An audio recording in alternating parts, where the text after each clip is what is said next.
From Pacifica, this is Democracy Now!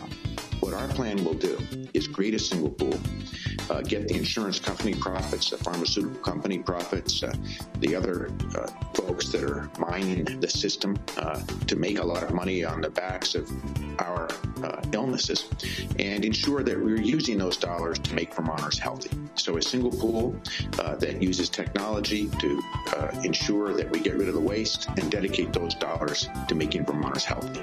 Vermont is set to become the first state in the nation to offer universal single-payer health care. Governor Peter Shumlin will sign the health care reform bill into law today. We'll speak with the doctor he calls the backbone of the grassroots campaign to pass the bill, Dr. Deb Richter. Then 2011 has already become the deadliest year for tornado outbreaks since 1953, with more than 500 people killed. Look at this tornado. This is just unbelievable, just unbelievable. Look at it just tearing up the ground. While you see the warning severe weather increasingly flashing across your TV screen on all the networks, what about another two words, climate change? We'll speak with Bill McKibben, founder of the grassroots climate campaign 350.org. Then to Spain. I think this is going to be the core and the starting point for something big. It will evolve and have consequences for sure, and it will also blow up the ruling institution in a legal and administrative way, because this is what we need, and I think it will work. In Spain, tens of thousands of protesters are calling for better economic opportunities, a more representative electoral system, and an end to political corruption. All that and more coming up.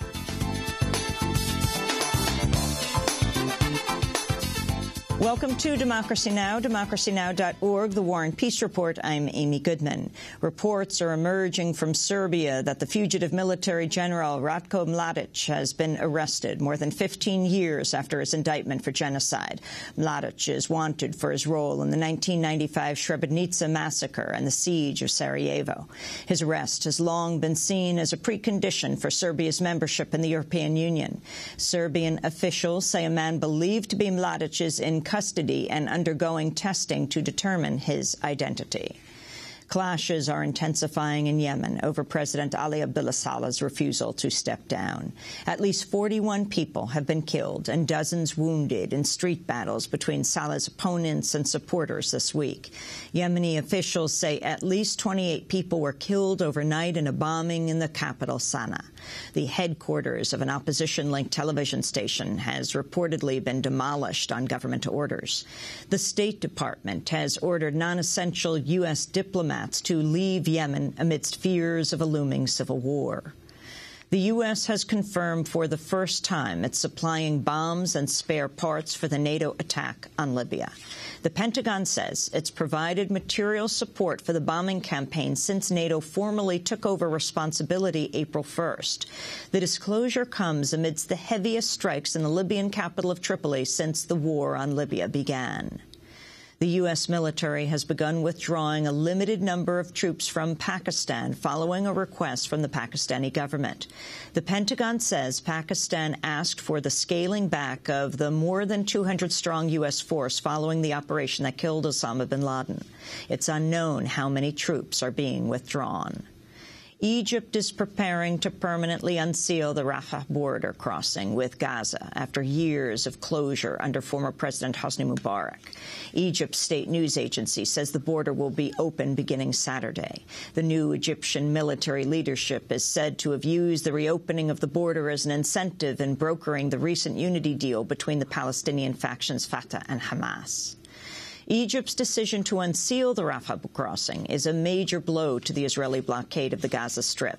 In other news from the region, Israeli cabinet members appeared at a ceremony in East Jerusalem Wednesday to mark the recent completion of a new Jewish settlement on occupied Palestinian land. A few dozen protesters rallied outside to oppose the settlement expansion. I've heard to Mr. Netanyahu yesterday. He said that some settlements are going to be out of the Israeli border. And I call upon the Prime Minister to say that all the settlements will be outside of the Israeli border, and this settlement will be outside of the Israeli border. President Obama, meanwhile, continues to push his objection to a Palestinian effort for statehood recognition at the United Nations. Speaking in Britain, Obama called the recognition campaign a mistake. The United Nations can achieve a lot of important work. What the United Nations is not going to be able to do is deliver a Palestinian state. The only way that we're going to see a Palestinian state is if Israelis and Palestinians agree on a just peace. And so I strongly believe that for the Palestinians to take the United Nations route rather than the path of sitting down and talking with the Israelis is a mistake. President Obama also delivered an address before both houses of the British Parliament. Speaking at the historic Westminster Hall, Obama praised the U.S.-British alliance. It was the United States and the United Kingdom and our democratic allies that shaped a world in which new nations could emerge and individuals could thrive. And even as more nations take on the responsibilities of global leadership, our alliance will remain indispensable to the goal of a century that is more peaceful, more prosperous, and more just. President Obama is in France today to attend the G8 summit. A federal judge has ruled Arizona shooting suspect Jared Loughner isn't mentally competent to stand trial.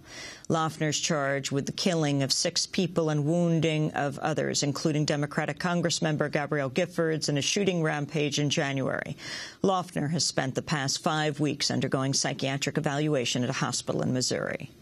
The Senate has voted to reject the Republican budget plan approved by the House last month. Drafted by Wisconsin Congressmember Paul Ryan, the bill calls for gutting Medicare and Medicaid programs serving the elderly and the poor while granting tax cuts to top-earning individuals and corporations. 5 Republicans joined with Democrats for a vote of 57-40.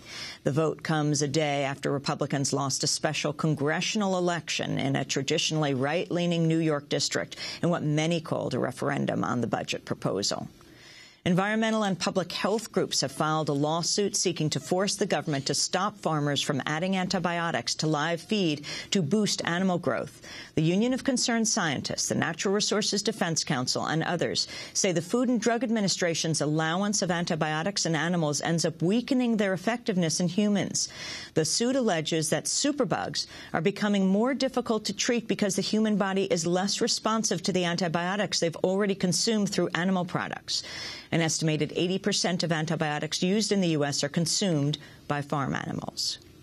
Activists from communities adversely impacted by Chevron spoke out Wednesday at the oil giant's annual shareholders meeting. The activists traveled from areas around the world, including Ecuador, where a court has ordered Chevron to pay up to $18 billion for dumping billions of gallons of toxic oil waste into the rainforest. A number of speakers took the microphone to question Chevron CEO John Watson. Kenneth Davis, a resident near Chevron oil refinery in Richmond, California, said, quote, "People are dying. You steal from all over the earth, then you process what you've taken in Richmond," he said. Thousands of Greeks have taken to the streets of Athens to protest a new round of austerity measures. This week, Greece's government unveiled more cuts and privatizations in response to the country's debt crisis. On Wednesday, a large crowd marched on the Greek parliament. They have mortgaged our future and our present without asking us, and with the excuse that there's no other way. Well, we know very well that there is another way. It's that simple. They must leave and never come back here. Protests have broken out in Georgia against President Mikhail Saakashvili. Crowds have taken to the streets daily since over 10,000 rallied in the capital of Tbilisi over the weekend. On Wednesday, riot police were deployed to clear a protest outside the Georgian parliament. Georgian protesters have dubbed their movement the Silver Revolution. In Brazil, the murder of an Amazonian environmental activist and his wife is being investigated as a possible assassination. José Claudio Ribeiro da Silva and his wife, Maria do Espírito Santo da Silva, were shot to death late Monday in a rural area of the Amazonian state of Pará. While details remain unclear, local police say the killings bear the signs of a murder for hire. A leader on a rural sustainable reserve, Claudio Ribeiro da Silva was an outspoken and celebrated critic of illegal logging in the Amazon. Democratic Congressmember Dennis Kucinich of Ohio has visited Washington State, where he could find himself a congressional candidate should he lose his Ohio seat to redistricting next year. Ohio stands to lose 2 seats, and rumors have swirled that Kucinich will run in Washington, which will add a new seat. I was also in Washington State last weekend, and I caught up with Congressmember Kucinich to ask about his plans. Ohio has a redistricting. Ohio's losing 2 seats. My district's quite likely to be one of them. So people have asked me, well, if the Republicans redistrict you, are you just going to quit? And I said, look, I'm in Congress to speak out for workers' rights, for human rights, for peace, for the environment. And so I'd like to continue that work. And if I can't continue it in the area that I'm representing now, then I'm going to look elsewhere. Congressman Kucinich, the whole interview with him that I did with him in Seattle this weekend, you can go to our website at democracynow.org and watch. And the media giant CBS is facing criticism after pulling an ad calling for a halt to the deportation of Haitian nationals from the United States. The Center for Constitutional Rights had sponsored the ad to be displayed on the CBS Jumbotron overlooking New York's Times Square. The ad says in part, quote, "The cholera epidemic in Haiti is killing thousands. Why is the USA still deporting people to Haiti?" CBS says it pulled the ad because it's, quote, too controversial. And those are some of the headlines. This is Democracy Now!, democracynow.org, The War and Peace Report. I'm Amy Goodman. And I'm Juan Gonzalez. Welcome to our listeners and viewers around the country and around the world. Today, Vermont is set to become the first state in the nation to offer single-payer health care when Governor Peter Shumlin signs its health care reform bill into law. The cost of health care has risen sharply in Vermont in recent years, as it has everywhere in the country. The Vermont plan, called the Patient Protection and Affordable Care Act, will attempt to stem that rise and also provide universal coverage. Every Vermont resident will be eligible for coverage under the state-run health plan. Earlier this year, Governor Shumlin explained to Democracy Now! Why the state needs to change. Here's our challenge. Our premiums go up 10, 15, 20% a year. This is true in the rest of the country as well. They are killing small business. They're killing middle-class Americans who've been kicked in the teeth over the last several years. What our plan will do is create a single pool, get the insurance company profits, the pharmaceutical company profits, the other folks that are mining the system to make a lot of money on the backs of our illnesses, and ensure that we're using those dollars to make Vermonters healthy. Governor Shumlin has appointed a 5-member board to determine payment rates for doctors and what benefits to cover. Given all the details that need to be worked out, the plan may not go into effect until 2017. To discuss the signing of the bill into law and the details of the plan, we're going to the capital of Vermont, Montpelier, where we're joined by Dr. Deb Richter. She's the president of Vermont Healthcare for All. Dr. Richter moved from Buffalo, New York to Vermont 12 years ago to advocate for universal single-payer health care in Vermont. Governor Shumlin calls her the backbone of the grassroots effort that helped persuade the Democratic legislature to pass the bill this spring. Dr. Richter, welcome to Democracy Now! This is an enormous day for you. You're going from your house to the Capitol for the signing. Can you explain what this bill actually does? Well, this bill really establishes a framework for a true healthcare system, which is lacking anywhere in the United States. And what it'll do is put in place a board that will oversee the healthcare system. And the board will be nominated in July, and we'll start working in October to look at how we can reduce costs in our system. And that'll be sort of the first phase. And most Vermonters won't feel too much then, except probable a slowing of the rate of increase of their premiums. And then the second phase, if we can't get a change in federal law, is we will build exchange according to federal law. But we will heavily regulate the insurance companies within that exchange and try to also streamline the payments to providers by making them uniform, calling them all-payer rates. So that's sort of the second phase. And then the third phase, if we get the waivers that we need in 2017, we hope to have a publicly financed single-payer healthcare, as close to a single-payer healthcare system as we can get. And why the long wait, Dr. Richter, until 2017 for a full implementation? Is there any concern on your part that the change in the political climate and new people elected in Vermont might attempt to roll that back in that period of time? Well, we are not naive enough to think that we are not going to have significant challenges trying to get this bill in place. Our problem is really the federal law put restrictions on states that they couldn't apply for waivers until 2017. What we're hoping is that we can roll that back to 2014 and get our system in place before then. And we've had struggles up to this point, and no one said we could get this far, and people were basically naysayers saying that you'll never get this far, and we've gotten this far. And I think the same energy that got us this far, we have a congressional delegation that is superb. We have a wonderful legislature at this point. They're all, the majority are in favor of single payer. And, of course, we have our governor who campaigned on this issue and a strong grassroots movement in the state of Vermont. And all of those together are really going to be needed to get us to where we need to go in 2017 or hopefully 2014. Dr. Richter, did you actually move from Buffalo, New York to Vermont for this purpose, to get one state in the nation to pass single payer? And why did you choose Vermont? It was one of the major factors as to why we moved here. It's also an absolutely beautiful state, wonderful schools, great place to raise children. We had 2 teenage kids at the time, and it seemed like the right thing to do at the time. But the other reason was I was trying to do advocacy to get a single-payer healthcare system in New York, very naive of me, I think, and realized I was spinning my wheels in New York. And I really, at that point, felt that it needed to happen in one state or several states, and I figured Vermont was a wonderful place. We have a citizen legislature. Within 6 months of moving here, I met the governor at the time. It was Howard Dean. I met the Speaker of the House, who called me up after writing a letter to the editor. I met all of my key legislators, the heads of committees. It's a very open process. They don't even have offices. In fact, all of the lobbying and education goes on in the cafeteria. So it's very accessible, and there's only 300,000 voters in Vermont. So it seemed like, why not? It seemed like the right thing to do.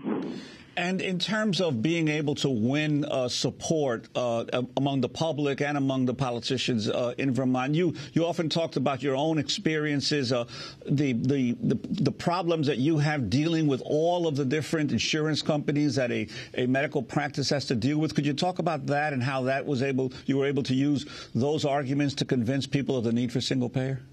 Right. I mean, that's what originally had sort of inspired me to look into how could we fix the healthcare system. I had, in Buffalo, 40% of my patients had no insurance, and many of them died young as a result of preventable illnesses, as a result of being on and off insurance. And I had dozens of examples that, from my own practice, just me, if you multiply that times 700,000, you get an idea of how widespread this problem was. And in addition, the amount of administrative burden and all of the bureaucracy I'm a primary care physician, and all of the bureaucracy that we had, the hoops we had to jump through just to get patients the care they needed was ridiculous. And we know that 31% of the healthcare dollar is spent on administrative costs, transaction costs, and paperwork. And just ask any primary care doctor, and they can tell you that they actually live that every single day. So those are the things that I think resonated with people. I think people who had gone to the doctor 30 years ago and didn't see all those people behind the counter just pushing paper, it's something that they all felt. And we're seeing this more and more of the middle class is now experiencing what the poorer folks used to experience in terms of access. And I think that now that we have probably a majority of the population experiencing problems, this is something that's resonating, and I do believe that that's one of the major reasons that we got this legislation passed this year. Dr. Richter, can you explain more who exactly is going to pay for this? Of course, that's the argument that's used all over the country. This is what we most understand as Medicare, but you just drop the age of eligibility to 0, to when the day you're born. Well, I'd like to point out that we always ask this question, how are we going to pay for it? I think we should remind people that they're paying every penny of the health care dollar is coming from Americans. Right now, we're paying 60% of it is financed through taxes, 20% out of pocket, and 20% for private insurance premiums. That's all coming from us. We either give up higher wages, or we pay higher prices for goods, or we give up paving our roads. All of those things go into financing the healthcare system now. What this bill will do, and we do not have a financing mechanism set up yet. We did have Dr. William Hsiao, who suggested an 11% payroll tax on employers and a 3% payroll tax on employees could finance this, a very robust benefit package for all Vermonters. At the time, the governor felt that we really needed to look into whether that was the best way. But it is, we have committed to broad-based taxes to finance the healthcare system, much like you described, a Medicare for all, which would be, you'd get it at birth rather than waiting till you're 65. More than likely, this will be some combination of a payroll tax, perhaps some income tax, perhaps some other taxes. But that will then be in place of premiums and out-of-pocket payments. So we should keep in mind that what this does is it dedicates financing for the health care that we expect to be there for us. I should just clarify something. When you said Dr. Hsiao, this very interesting Harvard economist who Vermont hired, who addressed a rare session, a joint session of the Vermont legislature with all three, the whole delegation from Congress, the 2 senators and the Congress member there, as well as the governor, to lay out what the proposals are. Juan? Yeah, I'd like to ask you about the response of the doctors of the state. And there's obviously public support for it, but what about the medical community? What's been their response to your efforts and to the new plan? Well, we've had some opposition, but there was a public hearing for providers. This included hospitals, and what we found was 2 to 1 were in favor of single payer, and that's particularly true in the primary care specialty. 80%, roughly 80% nationally, and in other state polls have shown that primary care, 80% of them are in favor. And our American Academy of Family Physicians Vermont chapter endorsed it. Our Vermont Psychiatric Association endorsed it. What we find is that there is opposition. Most of it is in the subspecialties, and these are physicians that are very worried about their income, and that's what they specified as one of their biggest concerns. And I would try to, tried to explain to them that if they read the bill, actually, the bill states that the payments for providers will be adequate to sustain their medical practices. And Dr. Hsiao specifically stated that doctors would see no net loss in income under the financing plan that he had worked out. So I think if physicians, it's going to take time. They need to be educated. I think they need to get more comfortable with this. And we also want their input. I think if we can get the input of providers and patients, we can build a system that's unique for Vermont.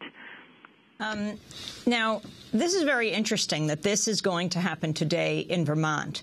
If you look at the example of Canada, it was Tommy Douglas, the Premier of Saskatchewan, the poll was taken calling him the greatest Canadian, who got it in Saskatchewan in the early 60s when we were having our debate on Medicare in this country. And then it rapidly was adopted throughout Canada. And that's how they got what they call Medicare there, single payer for all there. Interestingly, his grandson is the actor Kiefer Sutherland. Are you thinking that Vermont will be the beginning? Just the beginning? I think what Vermont tends to be first. We were the first to abolish slavery. We have many firsts in our state. And the attitude is we see a problem and we try to fix it. The idea of negative thinking is not so much a part of our DNA. So I am very confident that we will certainly embark on this, and I do believe that we will see single payer in 2017. And Bernie Sanders, the senator, and Congressman McDermott from Washington State have introduced the legislation for single-payer health care into Congress once again. Right. And I think it's important to point out also that being the ultimate goal is a national single-payer Medicare for all system. This is really what our feeling is that this is going to be the best way for us to show the rest of the nation that we actually can cover people for less money, but you need a single-payer system to do it.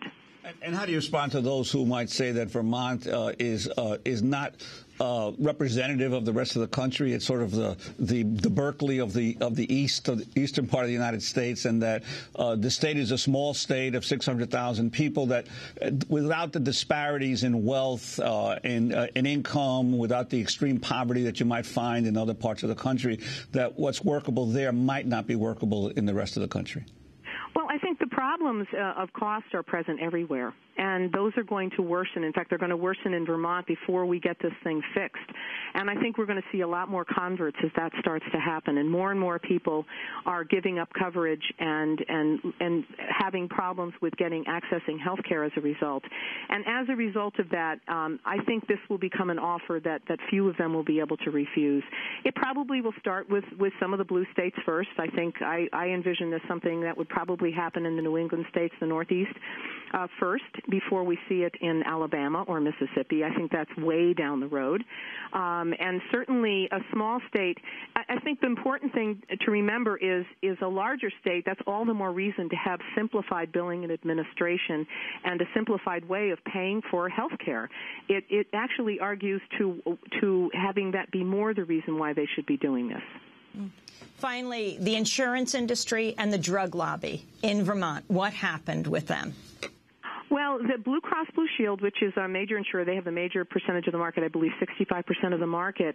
They actually were neutral on the bill. They said that they envisioned themselves as being the single payer, in other words, the single processor of claims, if we got our single payer system in 2017. So they did not feel threatened by it. There's another major insurer that has 15% of the market, MVP, that actually issued a statement opposing the bill. The others didn't say a word, and I think they probably won't, but they will find subterranean ways of trying to co-opt this by funding ads and campaigns to try to flip the legislature and convince the public that this is a bad thing to do. Well, we want to thank you very much for being with us, Dr. Deb Richter, and, of course, we'll cover the signing ceremony today. Vermont is poised today to become the first state to pass single-payer health care and will require a waiver from the government to be able to move forward. Interestingly, in Vermont, the governor is elected every 2 years. So, Juan, your point about changing climate and what will happen is very significant. Dr. Deb Richter, thanks for joining us, president of Vermont Healthcare for All. She practices family medicine in Montpelier, Vermont, and is a past president of Physicians for National Health Program. When we come back, we'll be joined by another Vermonter, not just talking about Vermont, but that's the environmentalist Bill McKibben. The horrible tornadoes, the powerful tornadoes that are killing hundreds. We'll talk about what their connection is to climate change, to global warming. Stay with us.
This is Democracy Now!, democracynow.org, The War and Peace Report. I'm Amy Goodman. Extreme weather across the United States has been dominating the news for weeks, from tornadoes to floods to droughts. This is just a sampling of some recent news reports. Now more than 1,500 people are still unaccounted for following Sunday evening's tornado in Joplin, Missouri. The storm killed at least 122, both huge numbers, given how many people live there. The massive tornado tore through Joplin, Missouri Sunday, flattening entire neighborhoods and claiming an untold number of lives. 11 bodies were pulled from just one location alone. The storm was so powerful it reportedly ripped the bark from trees as wind speeds approached 150 miles per hour. The latest information I have from Oklahoma City is that there are now 2 confirmed dead in the state of Oklahoma tonight. 122 confirmed dead in Joplin, Missouri from the storm that hit there Saturday. 1,500 missing, according to a fire captain in Joplin, and the tornadoes are said to be still breaking out tonight.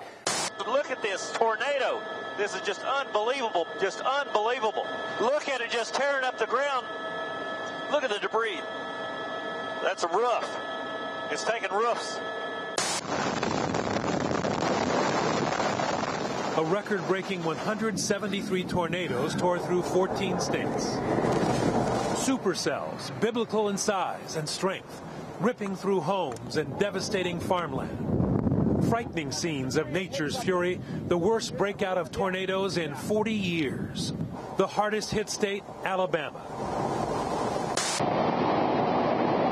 They were massive, truly massive tornadoes, nearly a mile wide, churning through homes, taking more than a dozen lives in Tuscaloosa. Another 5 dead here, 6 dead there, as the sirens sounded all across the state of Alabama and parts of Georgia. From Illinois to Mississippi, river communities grapple with unprecedented flooding. Compare NASA's satellite images. The region's rivers at normal levels last year and now. Water seeping from banks and levees all over. River levels higher than the great floods of 1927 and 1937. The National Weather Service says we are in one of the worst droughts on record for New Mexico. Today, Crystal Kobza talked to experts about the drought, the winds, and how long all of it will last. Thousands of people living along the Mississippi River are evacuating their homes for higher ground as the river approaches levels not seen in decades. Record rainfall and flooding in Indiana continue to prevent farmers from planting their crops. This is how environmentalist Bill McKibben begins his piece in the Washington Post this week. Caution. It is vitally important not to make connections. When you see pictures of rubble like this week's shots from Joplin, Missouri, you should not wonder, is this somehow related to the tornado outbreak 3 weeks ago in Tuscaloosa, Alabama, or the enormous outbreak a couple of weeks before that, which together comprised the most active April for tornadoes in U.S. history? No, that doesn't mean a thing. It is better to think of these as isolated, unpredictable, discrete events. It is not advisable to try to connect them to in your mind with, say, the fires burning across Texas, fires that have burned more of America at this point this year than any wildfires have in previous years. Texas and adjoining parts of Oklahoma and New Mexico are drier than they've ever been. The drought is worse than that of the Dust Bowl, but do not wonder if they're somehow connected. Those are the words of Bill McKibben as he begins his Washington Post piece this week. Bill McKibben is founder of the grassroots climate campaign, 350.org, and author of many books, including Earth, Making a Life on a Tough New Planet. Bill is joining us from Long Island, New York, though he is a Vermonter. Bill, your state is making history today, about to pass single-payer health care, and you've been doing that for quite a while on the issue of the environment as you travel the world to bring attention to 2 words that we don't see screaming across our TV screens. We see severe weather, we see extreme weather, we see the horrible scenes of destruction, but we don't see the words climate change. Talk about these connections. Sure. Look, what's happening is we're making the Earth a more dynamic and violent place. That's, in essence, what global warming is about. We're trapping more of the sun's energy in this narrow envelope of atmosphere, and that's now expressing itself in many ways. We don't know for sure that any particular tornado comes from climate change. There have always been tornadoes. We do know that we're seeing epic levels of thunderstorm activity, of flooding, of drought, of all the things that climatologists have been warning us about. And, of course, they're not confined just to our continent. Even in the last week, the Chinese have pointed out that they're suffering through the worst drought in the center of the country that they have on record. In Colombia, the president went on TV last week to say, we've gotten so much rain in the last year, it's washed away so much of our infrastructure that it's as if we haven't been doing any development work for the last 10 or 20 or 25 years. The scale of this stuff is immense. And as long as we just think about it as just a series of one-off isolated disasters, we probably are not asking ourselves the most important questions. What can we do to stop this destabilization before it gets much worse? And Bill, you also mentioned in your article what's happened in the past year in Pakistan and Australia and other parts of the world. Could you talk about that as well? Flooding is probably one of the biggest example of what we're doing. Warm air holds more water vapor than cold. On average, the Earth's atmosphere is about 4% wetter than it was 30 years ago, which is an astonishingly large change in a basic physical parameter. What it does is load the dice for downpour and deluge and flooding. And one country after another has been crapping out in the last year, throwing snake eyes. I mean, you saw the pictures from Queensland in Australia, because Queensland in Australia has a lot of white people and TV cameras. You didn't see similar pictures from Sri Lanka, from Vietnam, from the Philippines, from Brazil, northeast of Rio, where they've had similar kinds of mega floods, now Colombia. There were some pictures from Pakistan because it was such an epic event. There were last summer, about a quarter of that country underwater.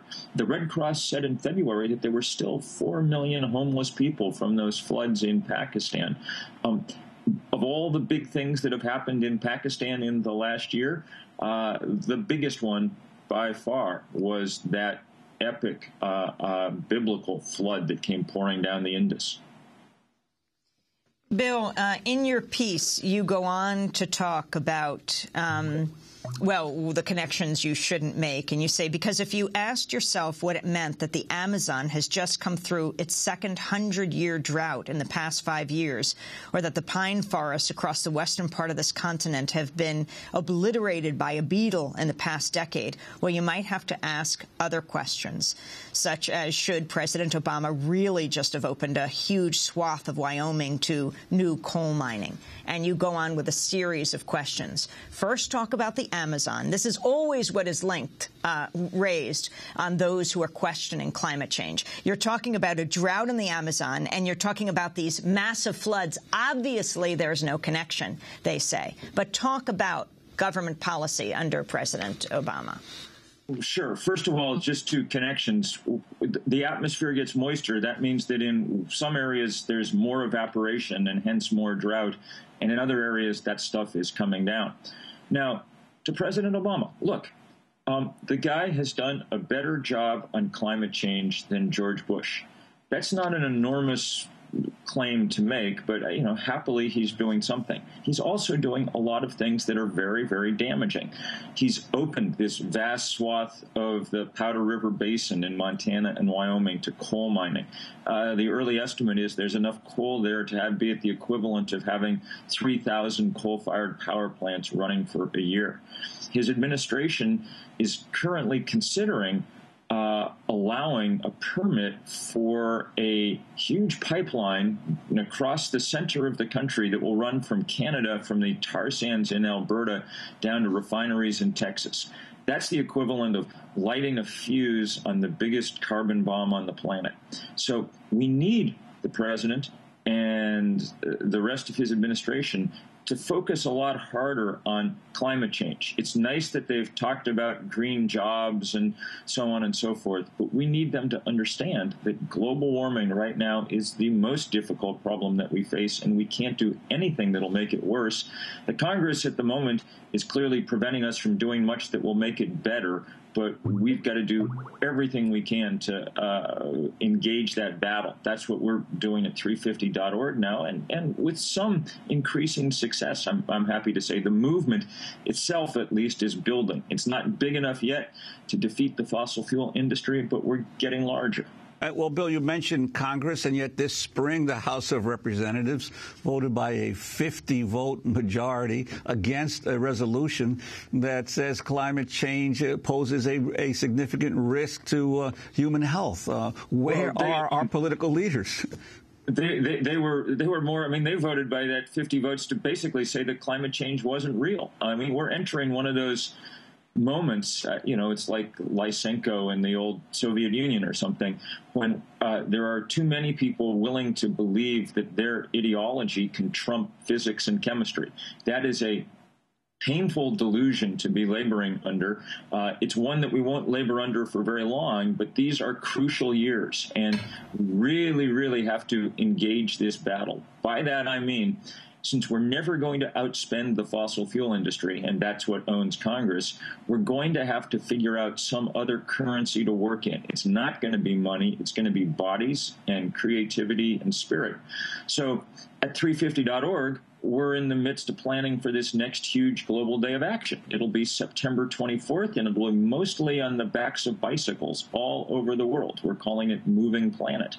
We're in the middle of this big fight against the U.S. Chamber of Commerce, which is the #1 front group for the fossil fuel industry. And we're getting thousands upon thousands of small businesses across America to simply say the U.S. Chamber doesn't speak for me, because they're the reason that Congress is being as willful and blind as they are.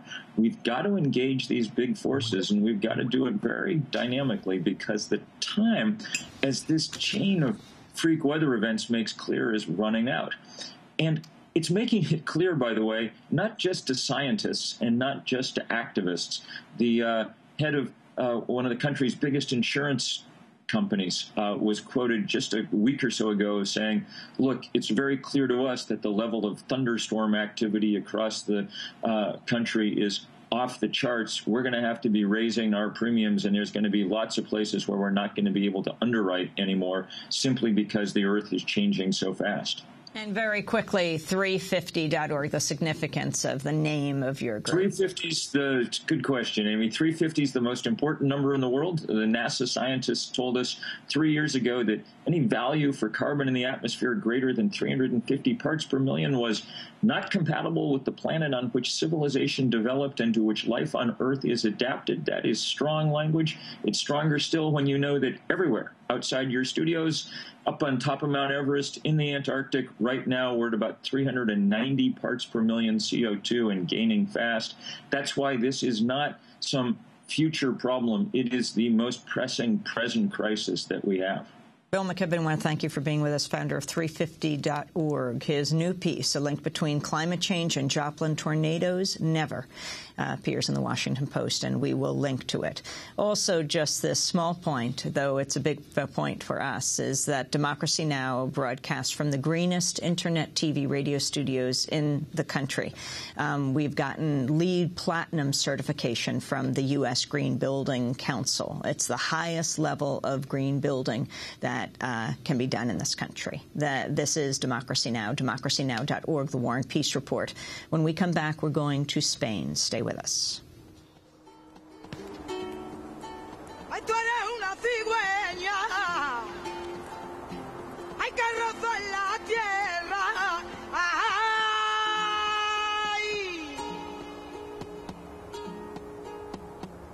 ay, yo soy, hay un pájaro negro.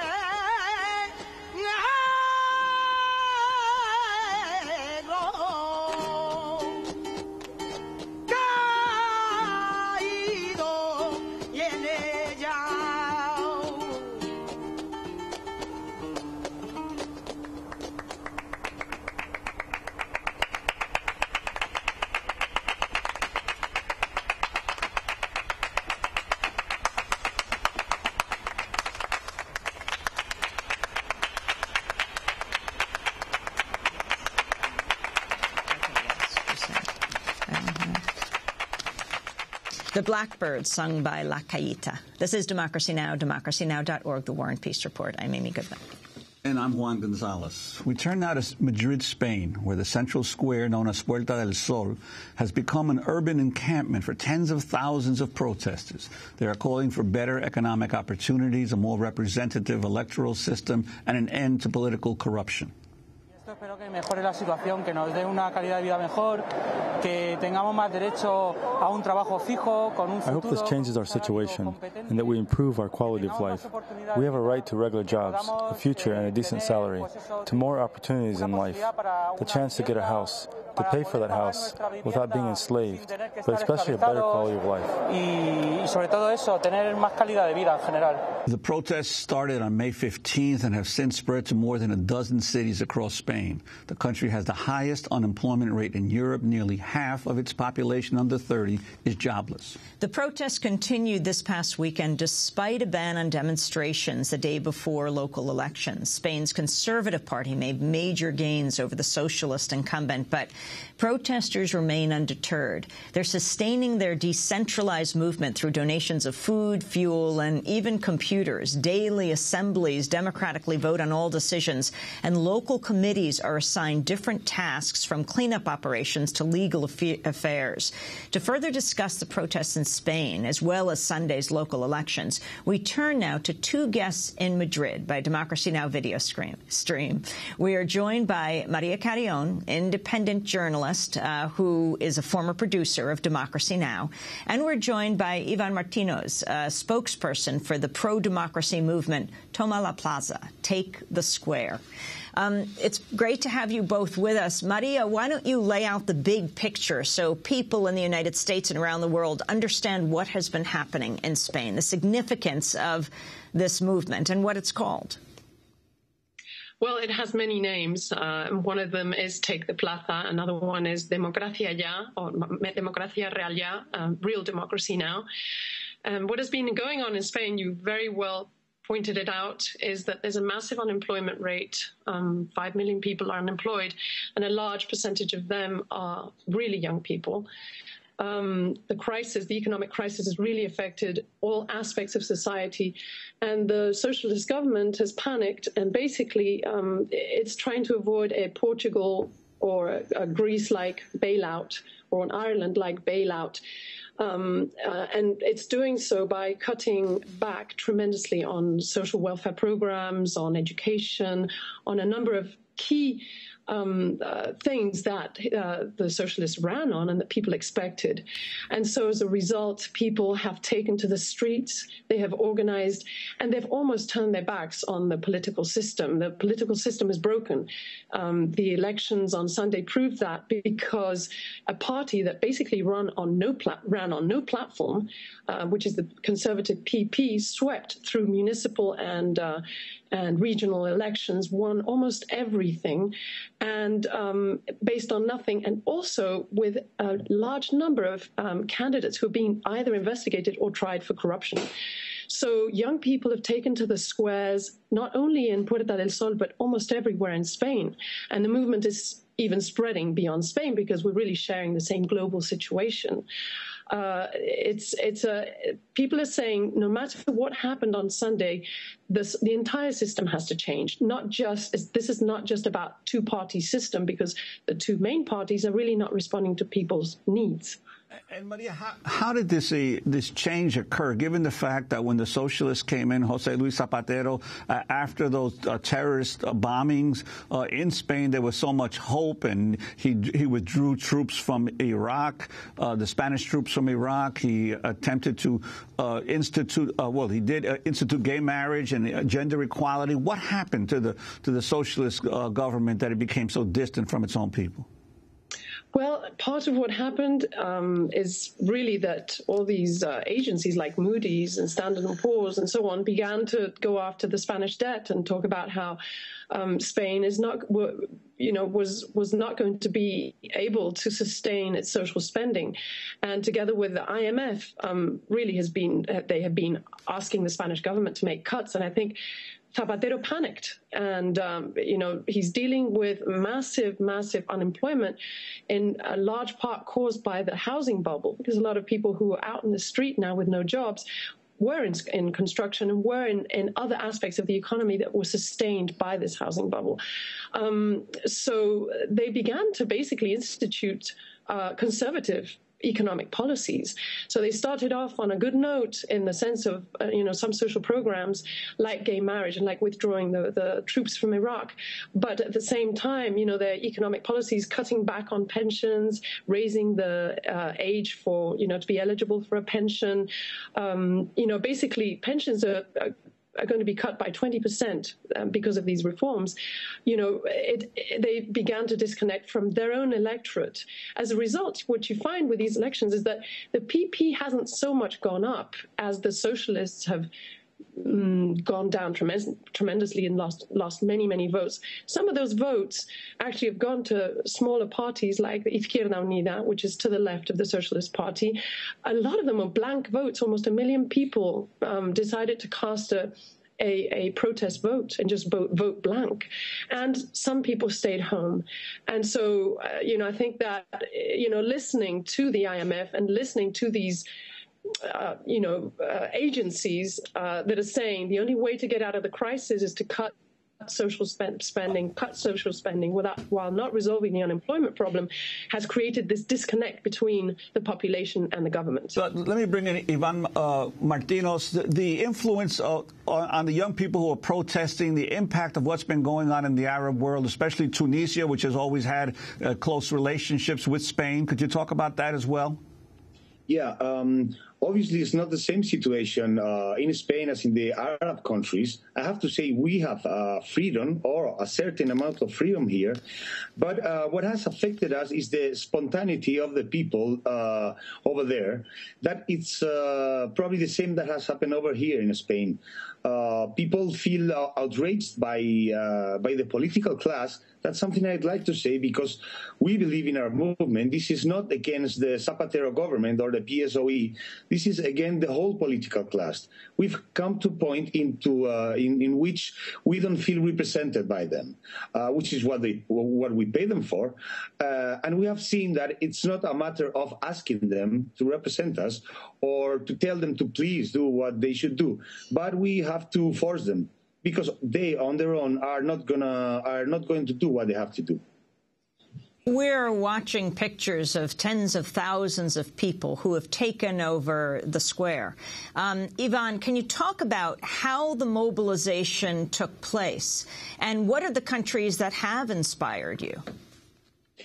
Well, this is not truly inspired by anything, as long as it was absolutely spontaneous. There was, as Maria said, there was a demonstration that took place on the 15th of May, and at the end of that demonstration, a couple of people decided to stay camped in Puerta del Sol. I'm talking just about 200 people the first day.